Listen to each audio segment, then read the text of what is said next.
thanks so much for joining me. I'm Freddie Hebert, the president of a not-for-profit called Text Project, and also one of the authors of ReadyGen. Today I want to talk to you about the foundation for getting kids off to the right start in reading.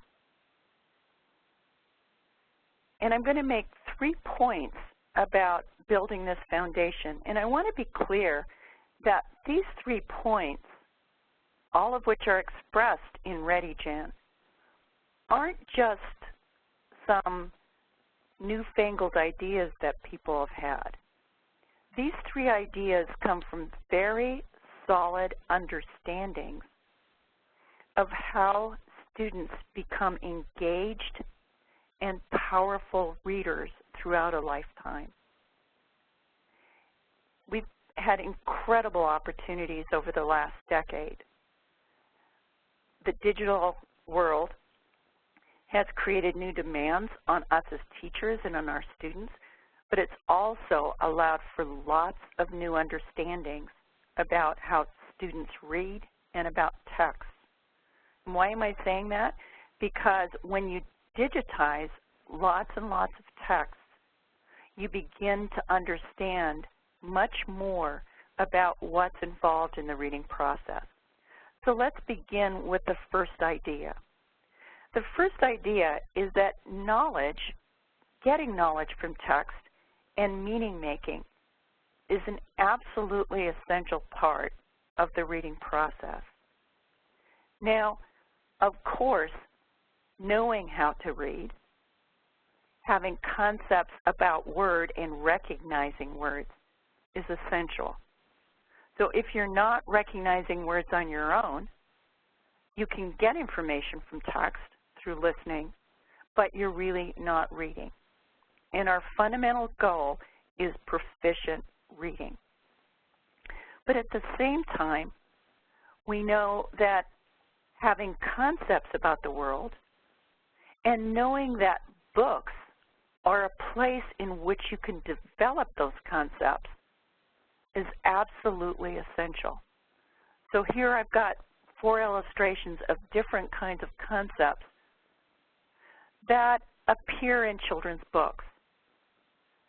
They can also be, books can be the source of learning about horses and kites and snow and rains and umbrellas. But often these kinds of ideas are essential in our comprehension in text. And in fact, from the Reading for Understanding network, which has been a massive project conducted by a number of universities, we've found that the relationship between what you know and how you comprehend is almost a perfect one. Now, this doesn't mean that we just need to tell kids everything about the text that they're going to read. Kids need to know how to use text to get that background knowledge. So one of the things that's become really clear is that, and this is evident in the new standards, is that one of the tasks of a reading program is to develop really rich background knowledge. And for some of our students, that's really what they depend on us as teachers to develop. Most of you are acquainted with the DIBELS assessment, and one of the things that I find particularly useful about DIBELS is that they provide the norms for gigantic populations of children.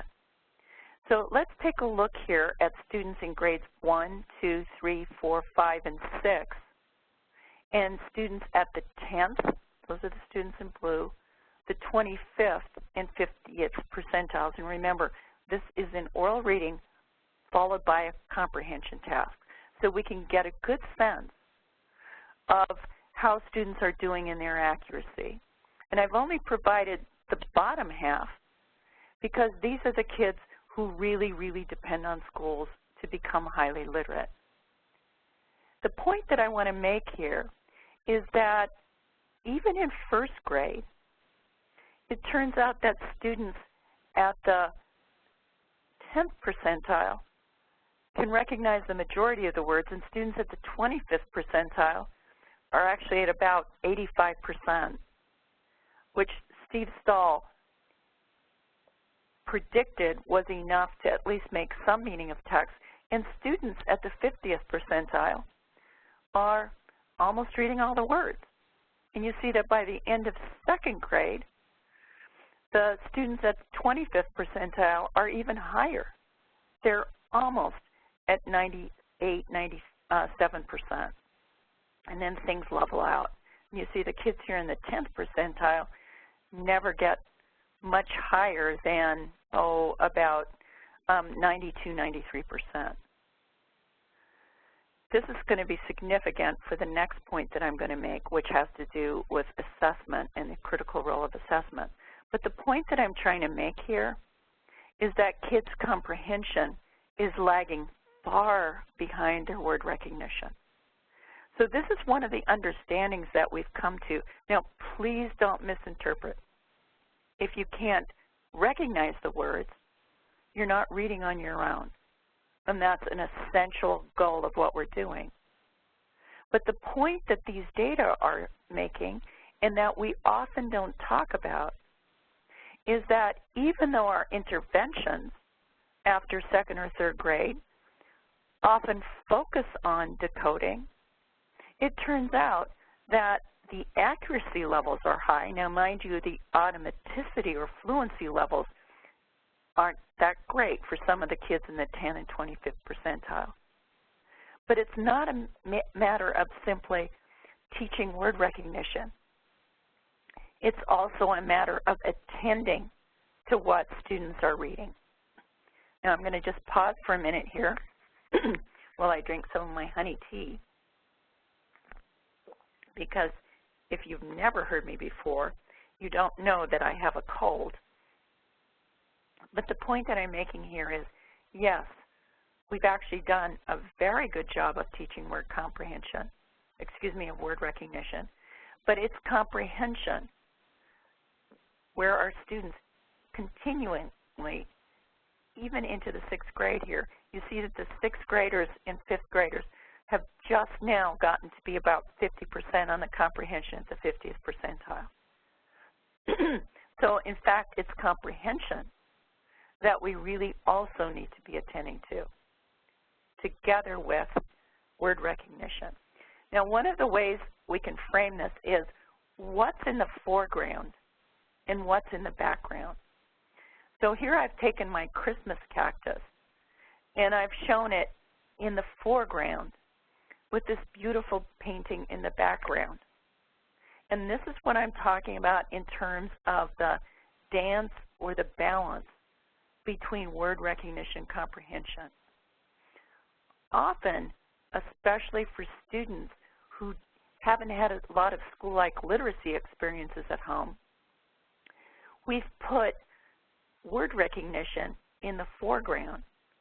And especially if you're learning English at the same time as you're learning to read, sometimes it's hard to understand what this whole process is about, particularly when we're learning to decode very simple words, like vet and set, which, if you're a Spanish speaker, can be very different than the syllabic structure of the words in your language and also the meaningfulness. What we're suggesting here is that it's a matter of keeping both word recognition, which I'm representing by this Christmas cactus, and the meaningfulness, the knowledge acquisition that you get from text. Remember, texts are where we store our knowledge as human beings. And until kids are really engrossed in finding out things with text, including the human experience, which is what narratives are about, it becomes a very, very difficult process to become really enthralled with, to be engaged with, to become really, I want to do this because I want to learn things. And when we just focus on some of the word recognition tasks, sometimes we lose the big picture for the trees.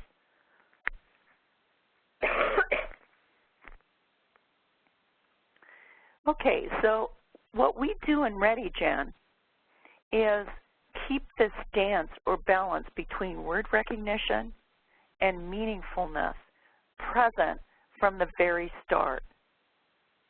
So the word recognition, decoding high-frequency word tasks are not relegated to a secondary status. As you can see here, they're conjoined, or they're equally important.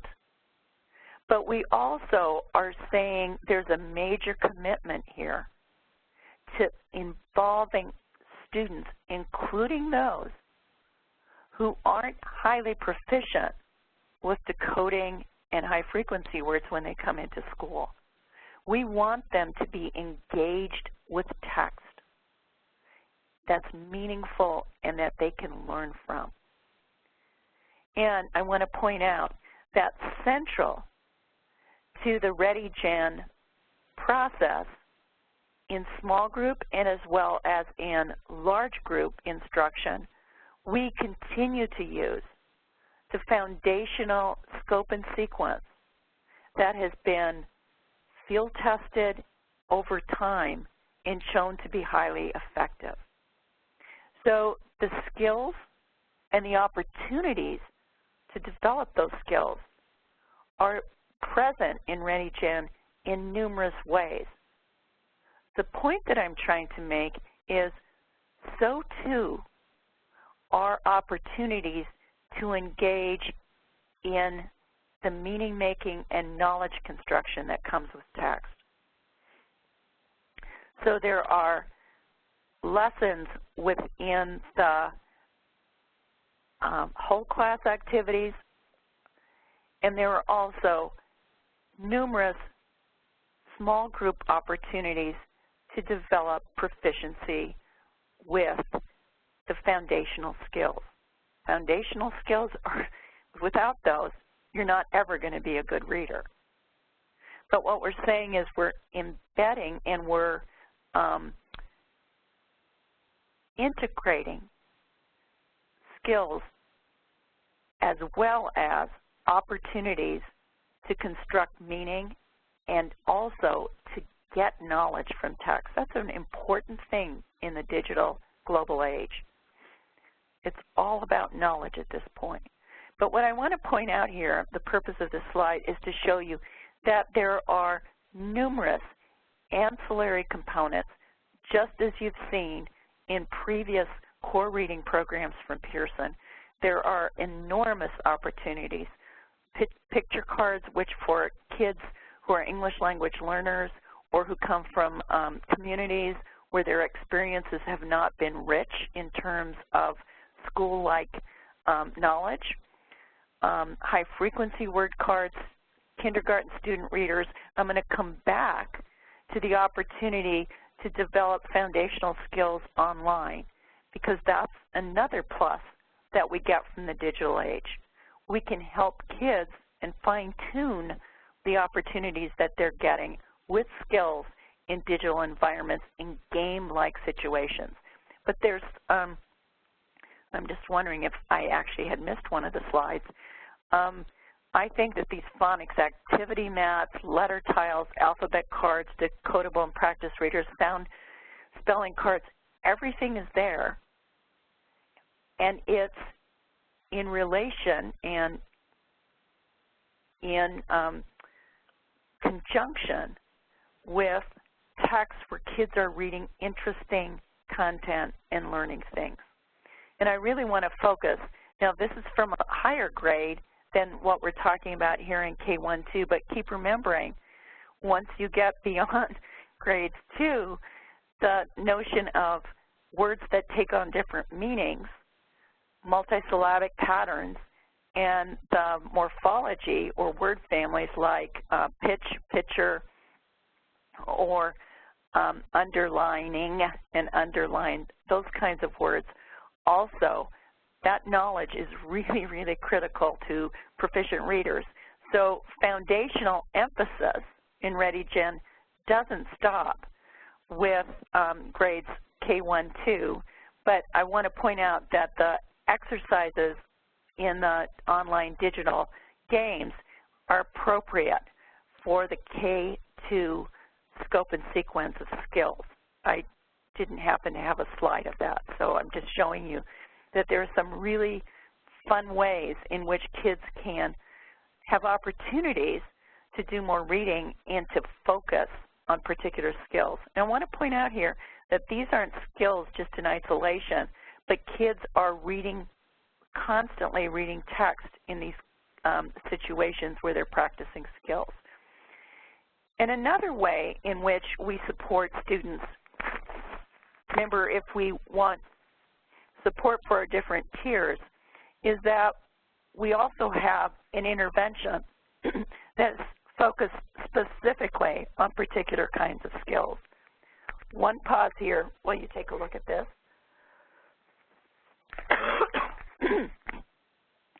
And I apologize for this scratchy throat, but I had far too much fun over Thanksgiving, entertaining family and friends, and just having a really wonderful time to review how grateful we can be for all the wonderful things we've been given. Okay, so the first point was knowledge and meaning. And another shift from all of the important ideas that have come in the last decade is that ongoing assessment is really critical. Okay, so it's, you know, it's not what they do at the end.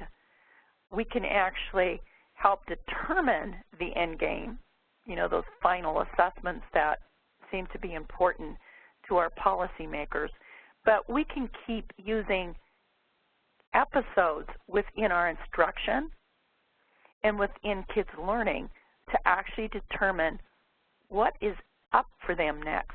So for example, in that digital online game that I showed you, what part of the game should they be playing with, depending on what they know. And I want to say that this building in of ongoing assessment is absolutely essential. You know, sometimes we've kind of looked at content coverage, making sure that we're getting through the phonics and high-frequency lessons, rather than realizing some of our kids already know this, and some of them don't know very much about this at all. And the same size lesson, same amount of information, isn't going to do it for all these kids. For the kids at the high end, they're going to be getting information that they already know and are going to be becoming increasingly more cynical about what the purpose of this effort called reading instruction is. And for the kids in the bottom quartile, they're just not going to be getting enough of the experience to get good at what they need. So what I'm showing you here in blue is the profile on Dibbles of a class of students, a cohort, the kids who come in at the same time to school, and showing you that, well, there's growth for everybody over time. What you see here is that the kids who came in knowing very little are just about, you know, for the kids here at the 5th percentile, they're just about where the kids at the 50th percentile, not quite, were when they came into kindergarten. What this calls for is having different strategies, different lessons, different foci for kids of different levels. And that's one of the important things that the new digital age allows for us. We can do a lot more assessing of students, and we can do a lot more fine-tuning of what they need. I think this is really exciting. You know, we've often gone by, did we cover the lesson on such and such a phoneme, rather than, did some of the kids already know that? And did the kids who didn't know that really start grasping the concept? So one of the essential things in ReadyGen is the fact that there is a baseline assessment, and while I've kind of run some of this off the page, it's got beginning sounds, ending sounds, as you would expect for kindergarten and first grade. It's got phonics. It assesses high-frequency words. And what this allows you to do is then to start being more focused, and the assessment guide actually gives you guidance on what to do with this information so you can ensure that kids are in the right place. And there's also, and this is actually a second grade assessment, there's assessment of comprehension, and there's also assessment of vocabulary. Excuse me. In other words, it's a comprehensive assessment built into the program with guidance on where you go next in terms of the activities that particular groups of kids need. Okay, and we're talking about here how you're going to work with your small groups. And within the lessons, there's always an opportunity to check. So once you've got this baseline data, you're also having intermittent assessments within the lessons to see how kids are doing with the instruction that you've been providing. Do they need more instruction? Do they need to go to some of the products that I just showed you, like the cards and the different kinds of activity sheets within the reader journal, within the teacher handbooks? There are just an enormous numbers of opportunities. See, one of the things, because this is a new generation program, we've been able to accumulate all these great resources that have come from Scott Forsman, Silver Burdette Ginn, and so on, that are part of the Pearson family of companies, and really provide you lots and lots of opportunity for the kids who need certain kinds of experiences. This is a very different kind of opportunity than we've had in the past. So it's not just did they do the worksheet or did they do that activity, but did they need to do it, and then how did they do with it? So here, for example, is an example of check your progress. There's always at the end of a unit the opportunity to revisit these skills. And again, there's a support structure for you as teachers to see what you do with this information. I think it's pretty exciting. So rather than just one size fits all, we're actually ensuring that those who need extra support are going to get it, and those that already have mastery with this knowledge can move on to aspects of reading that they really need to learn about. Okay, so I've talked about knowledge and meaning, formative assessment, and the third distinction of this new generation program is the opportunities, the many, many opportunities to read and write. And I want to underscore writing as well.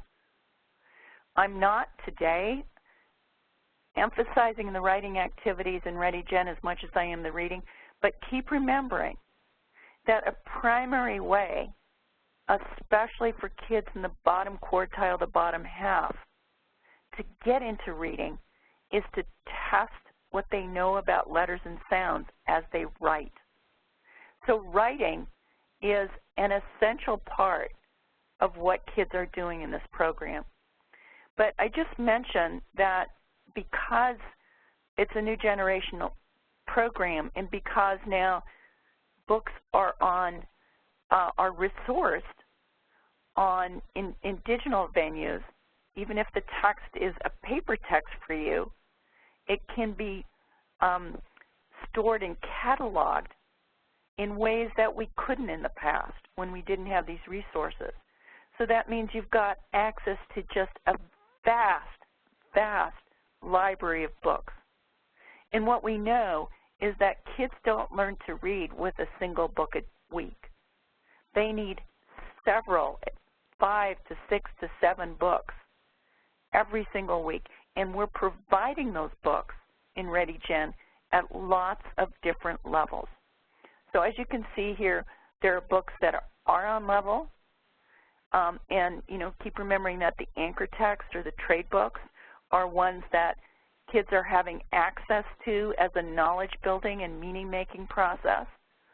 Even if they're over here reading much more accessible books in terms of decodable readers or the level libraries.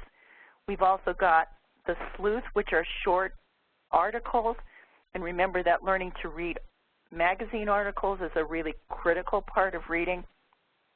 That, in fact, is the kind of reading that is typically assessed on end-of-year assessments, right? We typically don't give kids whole long books, but magazine articles, and we're getting kids immersed in magazine articles, and also most people, that's what they do a lot of reading.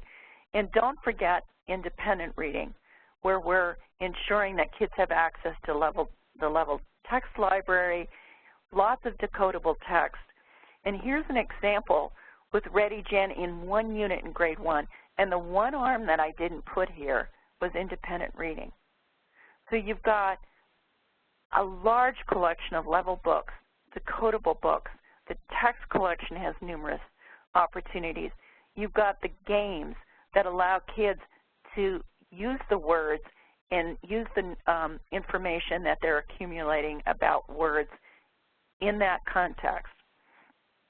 And I've done an analysis of the text in this particular unit, and this is one of the areas I'm most interested in, and one that the folks in the Common Core Standards were describing the need for an additional push. So you want to have books that are highly accessible, especially for the kids who need that level of support. But you also want books for the kids. Remember, I showed you that distribution that's so incredibly different within an entering cohort, where some of the kids are also getting to read at their levels. So there's a level for that whole range within a class. And furthermore, there's always the opportunity to keep kind of moving up the staircase of text complexity. I also want to point out, and I think these are absolutely fantastic, there's some really great study sheets that involve kids in additional reading in terms of the resource books and so on that are part of the program. I really like these because you can do some work that's very like the processes readers are going to continue to do, and we can also talk and even write about what's the same or different.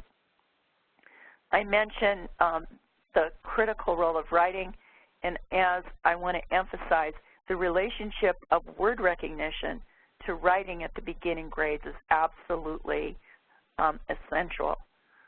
A lot of what I can do as a reader testing my hypothesis about how letters and sounds go together is through writing. And I also can start expressing very early on, even if the writing is in the form initially of some illustrations that I might make, I can express what I'm learning. Keep remembering that knowledge acquisition is so critical here. And I could also express what I'm thinking about as a result of my reading through writing. So if you want more information on Text Project or want to contact me, here's the place to do it. And I want to summarize today. What I've said is that is a result of exciting work that's come about through the digital world, which has affected all of us. It's increased the ante for reading for our kids, which changes our role as teachers. But what I've said is we've learned three important things, and all of these are apparent in how foundational skills are treated in the ReadyGen program. First, we know that our kids, in the United States, and this is apparent in international assessments as they get older, our kids can read with a surprisingly high level of accuracy in word recognition. Their comprehension isn't keeping up with their word recognition. And what we're saying is, from the start, the focus, yes, foundational skills are absolutely essential, but at the same time, it's kind of a yin-yang kind of thing, right? We're having to show kids that the reason you're getting good at these foundational skills is because there's a lot of knowledge and interesting information in text. And we're guiding them in thinking about text from the get-go. Second, we've got opportunities now, again, supported incredibly through digital technologies, to understand how different students are in a grade level coming into school. And we can provide assessments, which we do in ReadyGen, to say, these kids in your class are ready to move to that. This group of your kids are focusing on another skill. And we do excellent assessments through on phonics, on word frequency, on comprehension, on vocabulary, and then within units, there are opportunities to continue to formatively assess students. And finally, I've suggested that kids need many opportunities. One of the reasons lots of kids aren't comprehending well is they just aren't involved with enough text.